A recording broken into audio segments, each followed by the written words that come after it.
another episode of the Drew Roff Show alongside Purdue soccer head coach Drew Roff. I am the team's communications director, Charlie Healy, getting set for the start of Big Ten play. First, let's look back at non-conference season. Drew, what were your overall thoughts on the last 8 games to get the season going? Well, I like how we played. I'd say probably 2 games that we could have back are USC and Colorado. But aside from that tough West Coast trip, really like how our team played, like how we competed, and we were right in it with some very, very good teams.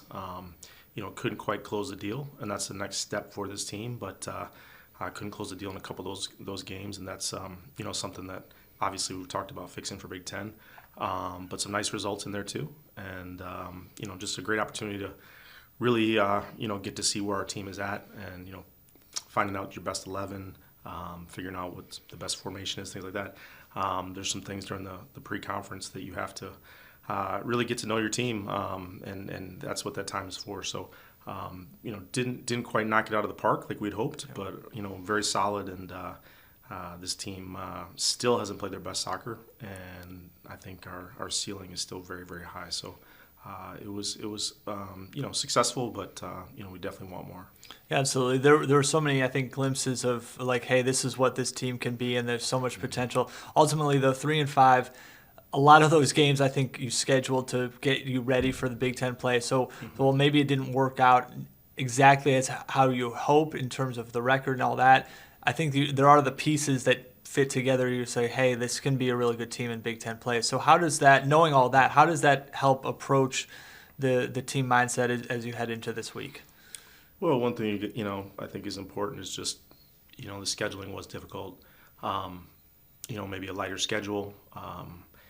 Maybe we're 5-3 or 6-2, and everyone's talking about how good we are. And I said the reality is no matter what our schedule, we are what we are right now, and we are a very good team that can compete with top 25 programs.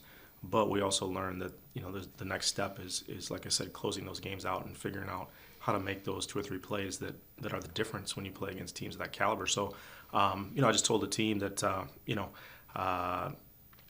pre-conference is important, but some teams are going to have a few more games at home than away. Some teams are going to schedule a little lighter, and when you schedule 2 years in advance, you have an idea of where a program's going to be, but it's not always, obviously things happen, the transfer portal and injuries. There's all kinds of things that go into it.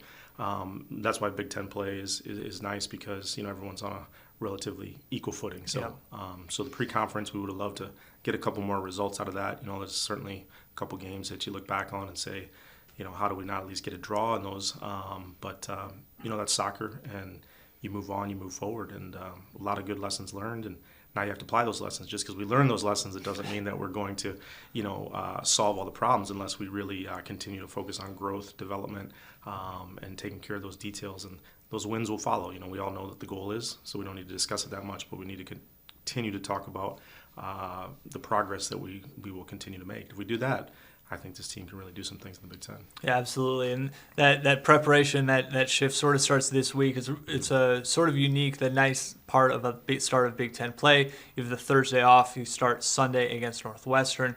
So when you look at this week, normally we have Monday off. We get back to training on Tuesday after playing on Sunday. This week, Monday, Tuesday off, and then 4 days of training to get ready for Sunday. So how important is that week to be able to reset on Monday and Tuesday, the sleep and class schedules and everything else, but also then 4 days of training to really get ready for Sunday? Well, I love the rhythm, because in college soccer, Thursday, Sunday match schedule doesn't allow you a lot of time to train, because there's so much focus has to be on recovery. So this week actually allows us to have some real time on the practice pitch, and really layer in some concepts that once you're in that busy run of games, it's very difficult to you don't want to overload your players with more stuff in that short period of time. So very valuable to get some rest after 8 tough games. An extra day really goes a long ways. And we had a real spirited session yesterday, getting back from that. And tonight we have an important one. We still have a couple more days before the match, so we can do some things that are a little more intensive maybe than we would do Friday or Saturday. So I enjoy that, and it's great to see players that are playing a lot sharpen up certain things and work on details, and also an opportunity to get some of our players, some of our reserves, more time, competing and showing us some of the improvements that they made. So I really enjoy it, and wish we had more training time during the year, but it is what it is, and we'll take advantage of it when we can. Yeah, absolutely. It was fun yesterday training. Great to be back out on the field. Watching. I saw a little eagerness and hungriness out of the players as they came out of that locker room ready to train. So it'll be great start to the week yesterday on Wednesday as we record here on Thursday. But look ahead to Sunday, big day at Folk Field. Number 18 Northwestern coming off they're 6-0-2 on the year. Last year, the Big Ten runners-up, advanced to the third round of the NCAA tournament. So it's really a strong team overall. What do you know about them as you begin to prepare, and what challenges they present? Yeah, well, I think most of us in the Big Ten are pretty familiar with each other, and the players and the style of play, the system of play, that type of thing. I think the big advantage this Northwestern team has over most teams I would imagine that they play this year is just the experience. Because they had a really good run last year, and they returned almost everybody. Maybe one or two players that aren't back for them. So when you have that type of experience, that's a big advantage because they understand what it takes, and they've won some big games, and obviously have some really good chemistry. So that's something that we have to overcome, and it's all about putting our best foot forward for 90 minutes. It'll certainly be a tough game, but as you mentioned, we've been able to work on some things. Should be a great environment, and it's a great way to start off the Big Ten with one of the top teams, and we'll definitely find out where we stack up. I'm looking forward to that. Yeah, absolutely. The Big Ten's so tough, top to bottom. So you might as well start off with one of the toughest tests and go from there. So. Coming up in our added time segment, we'll talk a little bit about Sunday and all the excitement going on around campus this weekend. But before that, we'll talk to a couple of seniors, Kelsi Carrico and Nicole Kevdzija. Let's talk about them and their impact on the team. 4 years here as Boilermakers. First, let's talk about Kelsi, an Indiana native. What has she meant to this team? Yeah, well, Kelsi is just one of the most selfless players that I've coached. She absolutely is a team first type player. Will do anything she can to help the team, whether she's on the field, whether she's on the sidelines. She puts in the work. Had some difficult injury situations over the last couple of years, which obviously is an unfortunate part of the game. But she always comes back strong. She always comes back ready, and just someone that really adds to the culture of our program, and adds to that positive vibe that we have in training and in games and things like that. So. Just an outstanding young woman, and has really represented everything that we could ask for in a Boilermaker soccer player. So we'll miss her consistency and her personality for sure. Yeah, absolutely. I would say the consistency and that positive mindset seems like always coming in ready to work hard and giving 110% every time, which you can't ask for anything more from that from a player, and truly loves being here. And another one, Nicole Kevdzija. Senior from Ohio, so not an Indiana native, but I think is really adapted to the Purdue lifestyle, and another great representative of our program. No, absolutely, yeah. Nikki's done a great job this year. She started out her career as a forward. She's moved to center back. That just kind of shows how versatile she is. This year, she finds herself in a center midfield role, and I really like what she's doing lately. I mean, she's playing some of her best soccer. She's good on the ball. She's technical. She can play make a bit from a deeper position in the midfield, and she's tough. She's really worked hard to just play with a little bit more discipline and more consistency, and she's playing some of her best soccer right now. So really proud of Nikki.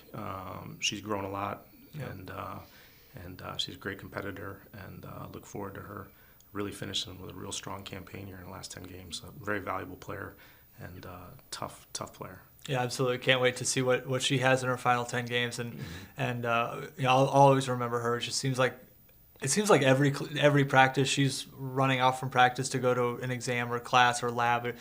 One of several engineering majors on our team, and one of those that studies hard and works hard, and so focused on the academic side of things too, which is great to see, and some big things ahead. And you talk about her position changes too. I think she's one of the few at Purdue, and if not the Big Ten, to have Big Ten Freshman of the Week, Big Ten Offensive Player of the Week, and Big Ten Defensive Player of the Week honors in her career. So that's a pretty cool accolade to have as well for her. So we'll talk to Kelsi and Nikki coming up, and then we'll wrap up with some fun stuff on campus here at Purdue with Drew.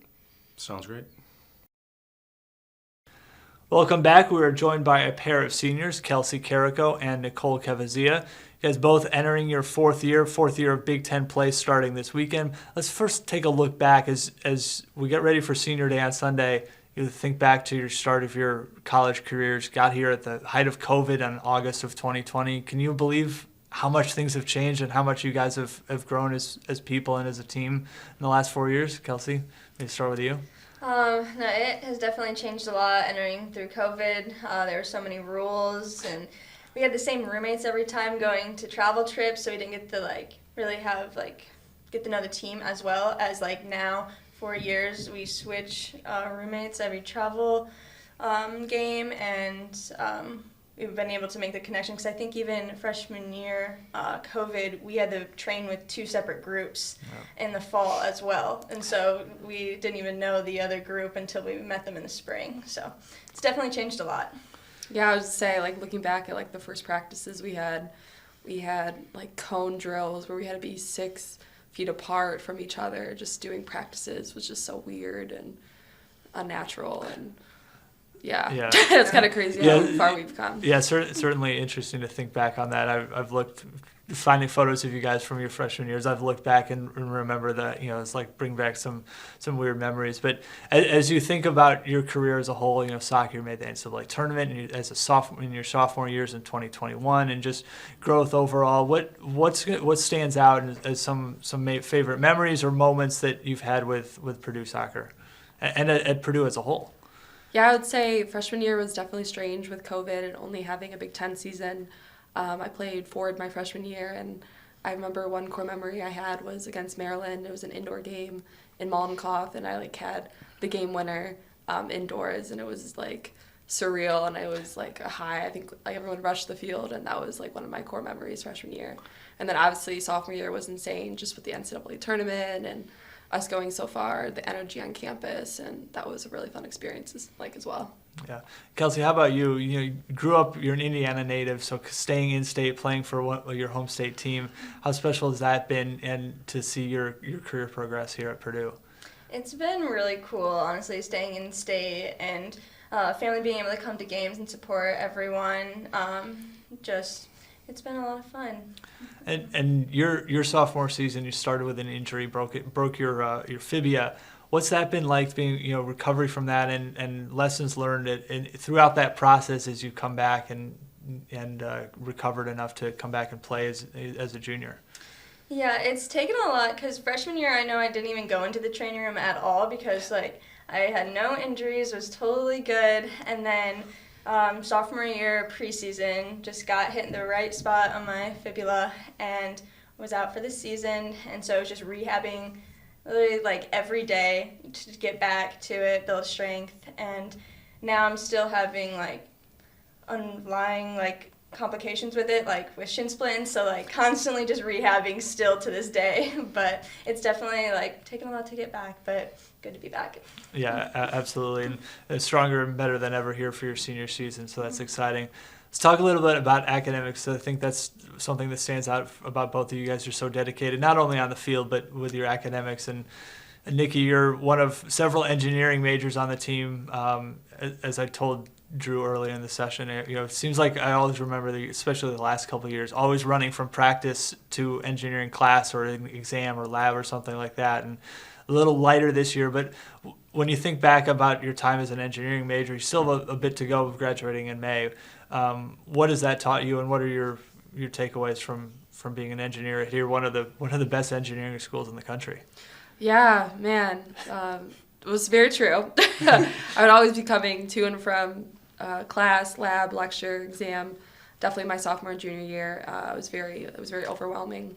I'd say after COVID and just adjusting when I was a sophomore, junior to the rigorousness of electrical engineering school at one of the best schools in the country, as well as balancing that with soccer and traveling and stuff. So I would say it was very difficult, and I would say looking back, it just also makes it very rewarding and worth it. And I'm just proud of everything that I've been able to do and accomplish. So I would say I'd look back and I'm proud of everything I was able to do. Yeah, as I say, now that you have a little perspective, I'm sure it wasn't great. Super fun. Yeah, I'm sure it wasn't great in the moment. Yeah. And I know we tried to have you on the show, I think the last couple of years too. Like, I can't, I'm too busy. Yeah. I'm like, go do what you have to do. But now that you have a chance to look back, are you happy how it all turned out? Yeah, definitely some scar wounds and learned a lot.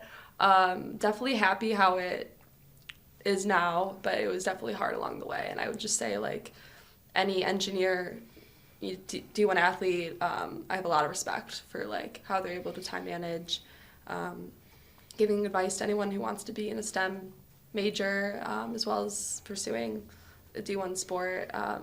It takes a lot of commitment, a lot of time management.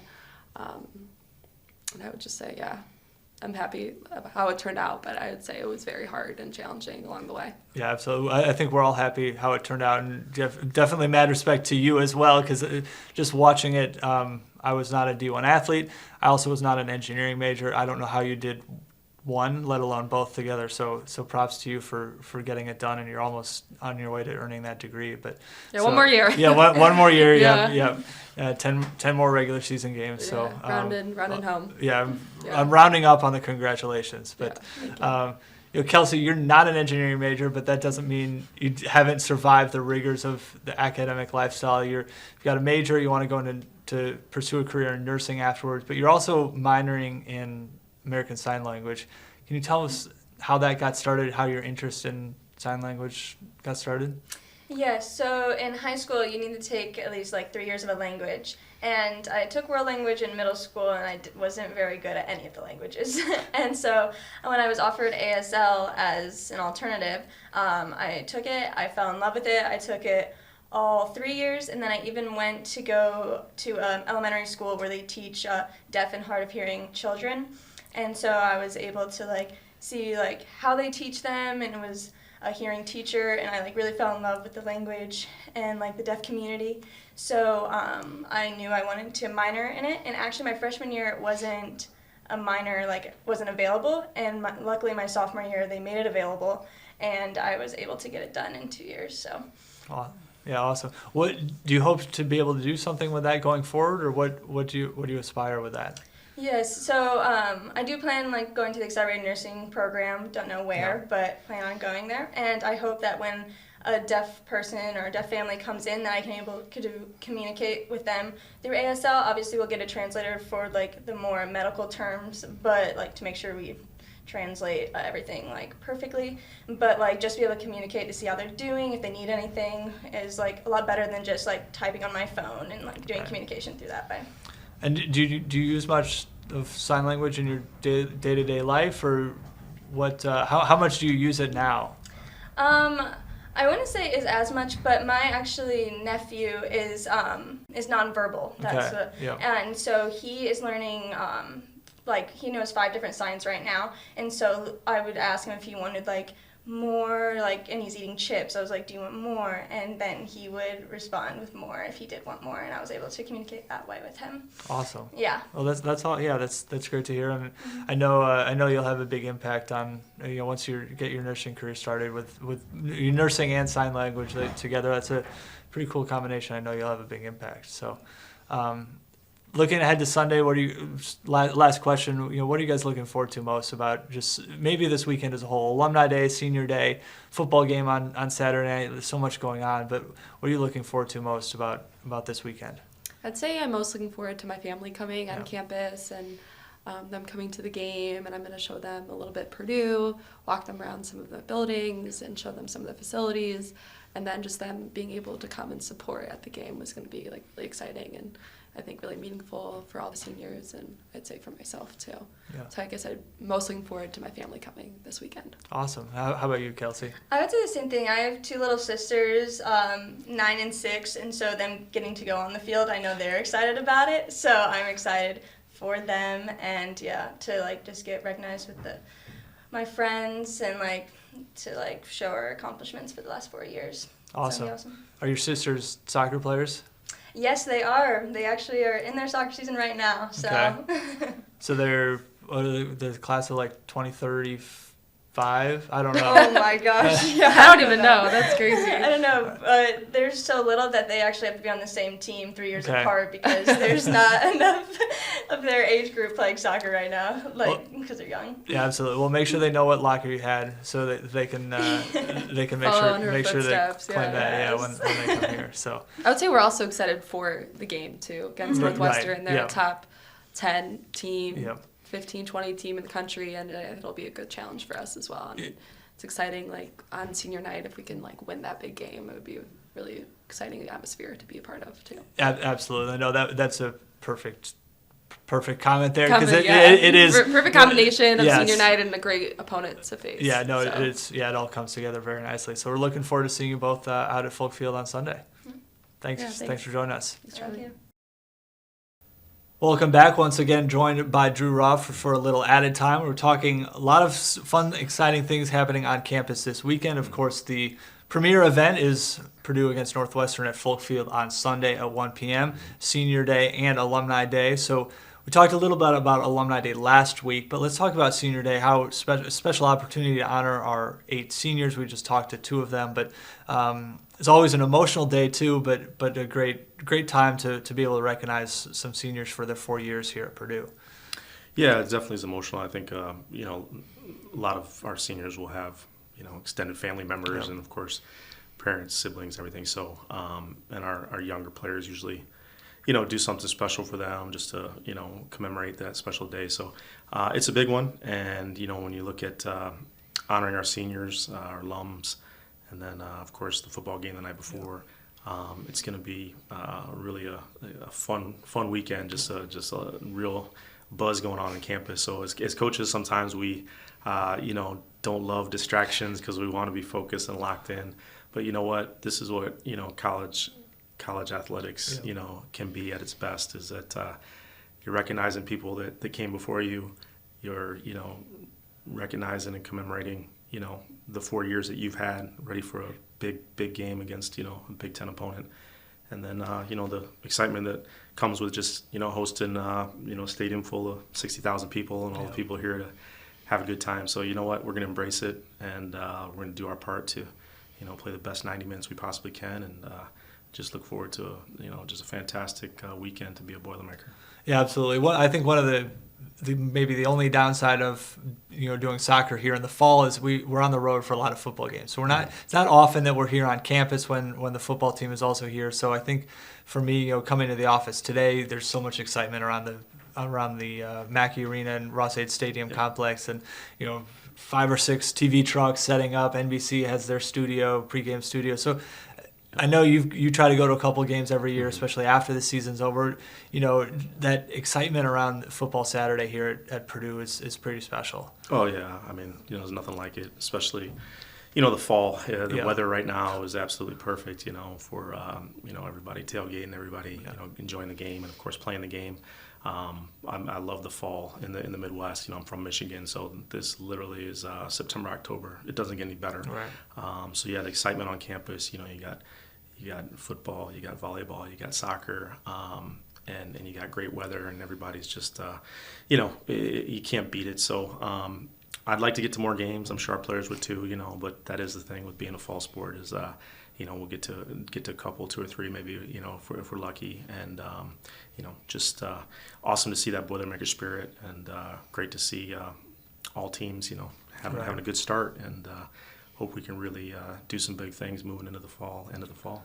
Yeah, absolutely, and that support is pretty special. As I said, we're on the road. We don't get to go to a lot of volleyball or football games, but when we do it, I think it makes it a little more special, and it'll be a cool opportunity for us too. We'll be on the field Saturday night, being recognized at the football game, and by we, of course, I mean the players and the ones who deserve the recognition. They'll be for a little wait for the crowd, get nice deserved recognition there, and then head home, get some sleep, and be ready to go on Sunday. So really be an exciting couple days for our program, for Purdue athletics overall, and everyone here in West Lafayette. So hopefully we'll see everyone at Folk Field on Sunday, whether whether they're planning to be here for the football game or not. Free admission, so Yep. don't have to worry about battling 67,000 fans at Ross-Ade Stadium. But until then, we'll see you Sunday at Folk Field. Yeah, huge day. Hope to see everybody out there. Yeah, looking forward to it. Thanks, Charlie. Yeah, thanks, Drew.